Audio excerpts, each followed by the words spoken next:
మా వార ఫలాల కార్యక్రమంలో మనం ప్రతి వారం కూడా వివిధ రాశుల యొక్క ఫలితాలు ఎలా ఉన్నాయి?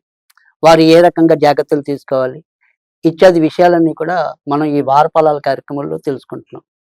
ఇప్పుడు ఈ ఫిబ్రవరి 28 శుక్రవారం నుంచి మార్చి 6 తారీఖు గురువారం మధ్య వివిధ రాశులకి ఏ రకంగా ఉండబోతోంది? మరి ఏ రకంగా జాగ్రత్తలు తీసుకోవాలి? తెలుసుకుందాం. ముఖ్యంగా ఈ నెలలోకొచ్చేప్పటికి మనకి మార్చి 2 తారీఖు నుంచి శుక్రుడు వక్రగతిలోకి రాబోతున్నాడు.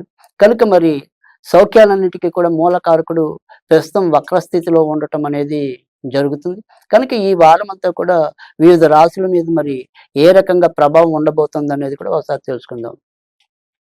మేషరాశి. మేషరాశి వారికైతే గనక ఈ వారమంతా కూడా అధిక ధన వ్యయం అనేది కనిపిస్తుంది. భార్యాభర్తల మధ్య చిరు అలకలు, కోపాలు కలగటం అనేది కూడా సంభవిస్తుంది. సంతాన పరంగా మాత్రం అభివృద్ధి జరుగుతుంది.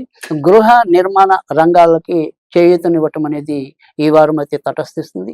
ధనము ఎంత వచ్చినప్పటికీ కూడా మళ్ళీ ఏమైపోయిందా అన్నట్టుగానే ప్రశ్నార్థకంగానే